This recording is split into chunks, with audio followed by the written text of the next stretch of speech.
Welcome everybody to a Halloween special. So today we're going to be looking at the films of one specific actor, and it is Christopher Lee. And going to look at his horror films that I actually own, as I do own plenty of his films in that genre.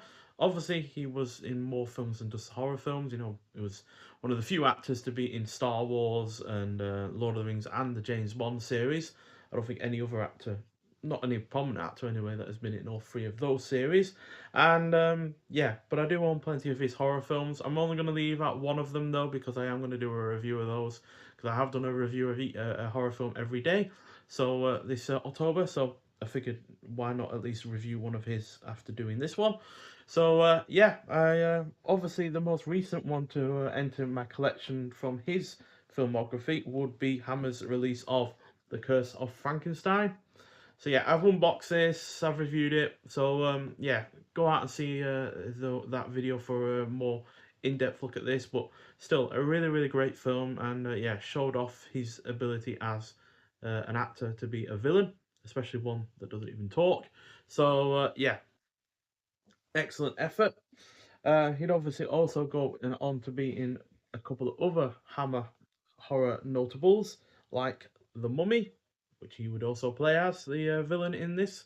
Um, this has probably not had a 4K release from Hammer yet, because obviously we've had this one not long ago, so maybe the rights are still tied up with Second Sight at the moment. But yeah, I'd still love to see this come in 4K. Just like I would like to see his first film as a proper villain with Dracula. Although I'm not sure if that was his first film as a villain, but regardless, yeah, Dracula I'd love to see on 4K. I don't think I actually own that physically, unfortunately, but yeah, I'd love to see him in 4K in this and in the first Dracula film. We are obviously getting one of his sequels to the Dracula series in the form of Scars of Dracula in 4K, but I still maintain it would be a much better deal for everyone involved if they just released all of the sequels in one big box set in 4K rather than you know, 60 quid a pop for each of the sequels, as there are plenty of them. One of which is my probably my favorite of the sequels, especially from the 70s, and it is Taste the Blood of Dracula. So no idea if this is going to get a 4K release at any time. Although this Blu-ray is only a couple of years old, so you know it might well not do at any time soon. But yeah, still a really rather good one, and definitely better than a couple of the subsequent 70s films like Dracula 1972 AD or whatever it's called, and the Rites of Dracula. I think it's the Satanic Rites of Dracula. They're pretty weak. Although Scars of Dracula is pretty much on par with this one, um, but it's not as good as neither of these films. This or Scars of Dracula is good as the original Dracula film, although they are better than Prince of Darkness, which I still don't particularly rate. He was also in a couple of horror anthology films, first of which is probably the best of the bunch from Amicus, and it is Dr. Terror's House of Horrors, which I've already reviewed, but it's still a really rather fantastic film and a really good 4K release from Vinegar Syndrome. Really good cast, but obviously Christopher Lee is the standout, as he usually was in his films. Then he was also in The House That Dripped Blood, another release from Second Sight, and another one that I'd love to see on 4K at some point in the future. But still, a really good effort, and yeah, a strong anthology film overall, just like Dr. Terror's House of Horrors.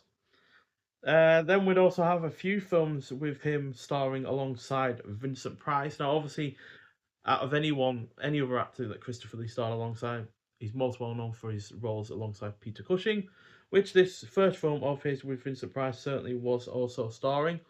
So you had all three of them in there, but Peter Cushing's role is really rather limited in this release, unfortunately. But still, it's great to see all three actors in one horror film. Then he did star alongside Vincent Price also in The Oblong Block Box. I love Vincent Price, but Christopher Lee's still really rather good in this. And if anyone's gonna, match Vincent Price for on-screen presence, it's always going to be Christopher Lee. And yeah, another really rather good one with the pair of them. And this also only had a recent release. I think it was this year. Uh, doesn't say. I can't remember. I'm pretty sure it was this year, but still a really rather good effort from BFI. So yeah, you'll notice that a lot of his films are across multiple Blu-ray boutique labels. So yeah, and this next one is no exception to that one because this is from Fabulous Films, I think they're called, and it is House of the Long Shadows. So yeah, again, also Vincent Surprise, but also Peter Cushing and John Carradine. So yeah, all of the kind of horror icons that were still alive at this point, starring in this film. And yeah, it's not the best from any of them, but it is still a really rather good effort. And yeah, nice poster that comes with this. And yeah, I'm sorry, but my cat is currently shaking my bed. I am going to have to evacuate her, unfortunately. Oh, yeah, go over there. She kind of scratched me there a little bit, but we can't have a shaking of the camera. Let's just readjust that slightly. So yeah, not the best from any of the leading actors in terms of this film, but having them all together really was a great thing. And yeah, Christopher Lee once again really good in that film. Now, obviously, one of his more iconic roles would obviously be as Lord Summerisle in The Wicker Man. So yeah, and this is a fantastic effort from Studio Canal. Still one of my all-time favorite physical releases from the studio, and yeah, 4K, absolutely beautiful box going for it, which includes the little pop-up little thing that it's got going for it, which is really cool. So yeah, one of my favourite parts of my collection, this version of The Wicker Man.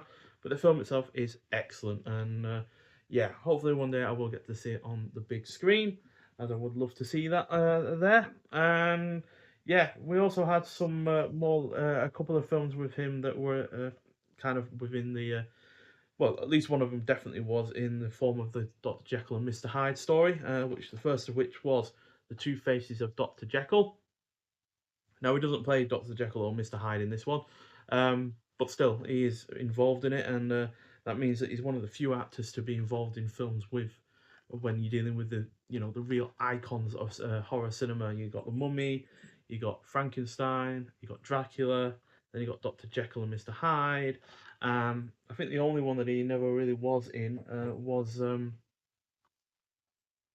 Invisible Man.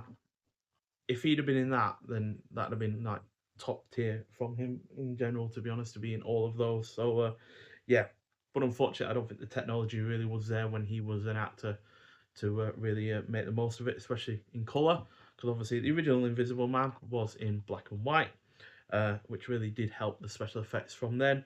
But still, a solid effort from him in that one. But I do think I Monster is even better, to be honest. So yeah, it's a really good release, this one from Indicator, as per usual from them, to be honest. I'm pretty sure this was a Dr. Jekyll and Mr. Hyde one. I generally can't remember a lot of the times, but still, it is a fantastic horror film, and it's one that I don't think a lot of people rate as highly as it quite frankly should do. Uh, but yeah,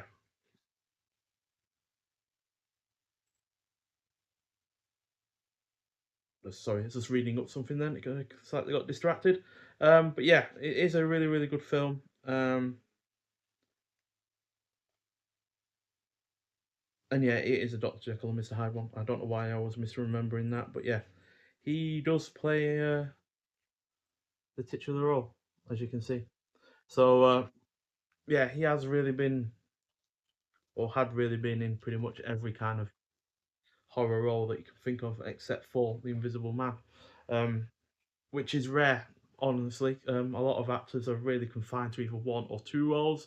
You look at Boris Karloff, for instance, he was the Mummy in Frankenstein, but he could never play Dracula, and certainly couldn't play Invisible Man, because I don't think his voice works as well when you're not seeing his face at the same time. To be honest, he's more of a physical presence than than an audio one. Um, but still, you know, if you're going to get any actor to play those kind of roles and play them distinctly between one another as well, then it's going to be Christopher Lee.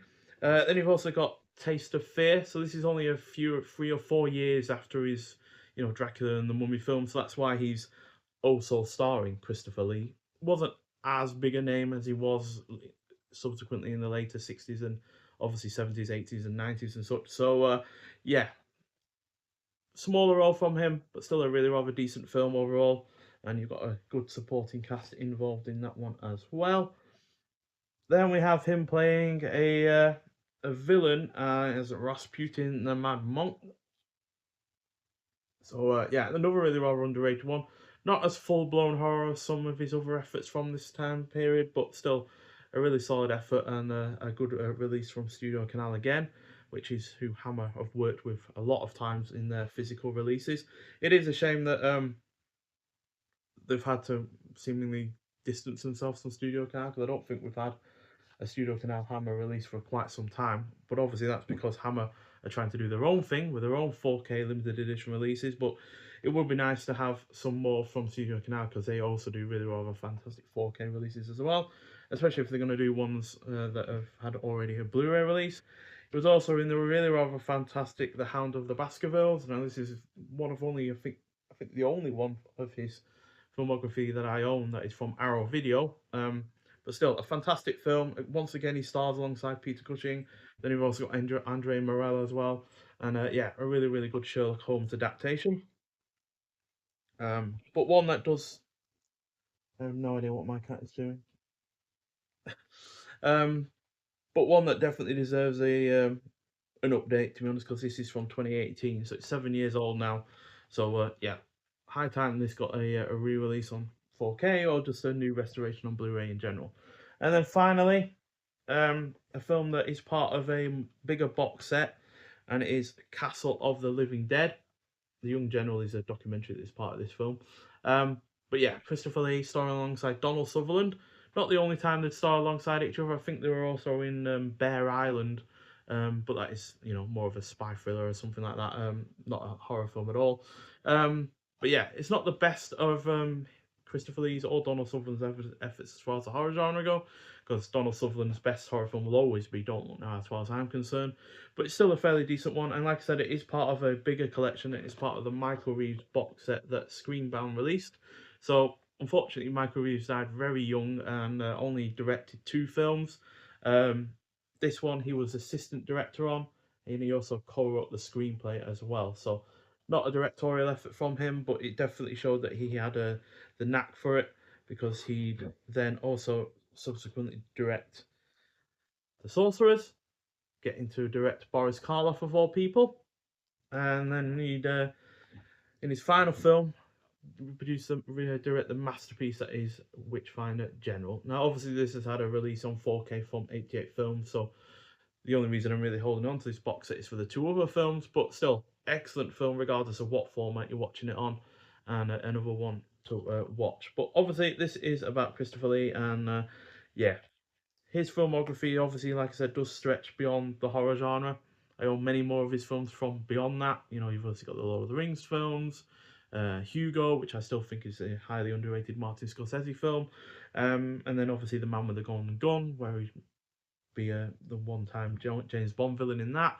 And yeah, he is better than that film, to be honest. I wish the film was better than what it actually is, but unfortunately, it's just the way it is. It is one of the weaker Roger Moore efforts, but it's not because of Christopher Lee by any means and any stretch of the imagination. So, yeah, a fantastic actor. It was a real shame when he passed away several years ago now, and yeah, I do wish we had even more horror films from him, especially in his later career. But obviously, the older you get, the more limited roles you can do, and yeah, that was really plainly obvious on when it comes to The Hobbit, which for whatever reason I think it might well have been ill health, but could have also been down to director Peter Jackson, but he was confined mainly to green screen rooms and such like that. So yeah, which is a great deal of a shame, because yeah, he's a fantastic actor and one that yeah, I hope to see more from in terms of great films.